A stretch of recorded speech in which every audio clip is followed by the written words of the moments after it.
ঈদ উপলক্ষে বাংলাদেশ রেলওয়ের আন্তনগর ট্রেনের অগ্রিম টিকিট বিক্রি আজ শুক্রবার সকাল থেকে শুরু হবে। আজকের টিকিটে আগামী ২৪ মার্চ ভ্রমণ করতে পারবেন যাত্রীরা।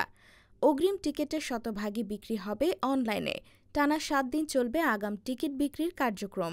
এর আগে গত রবিবার রেলপথ মন্ত্রণালয়ের এক বিজ্ঞপ্তিতে অগ্রিম টিকিট বিক্রির তথ্য জানানো হয়।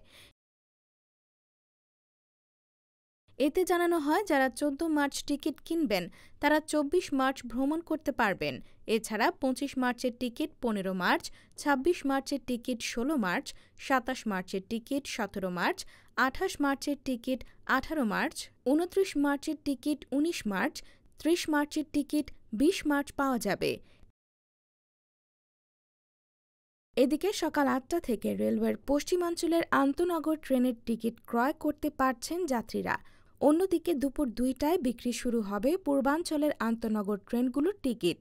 রেলওয়ে কর্তৃপক্ষ জানিয়েছে, চাঁদ দেখার ওপর ভিত্তি করে ৩১ মার্চ, ১ ও ২ এপ্রিলের টিকিট বিক্রি করা হতে পারে।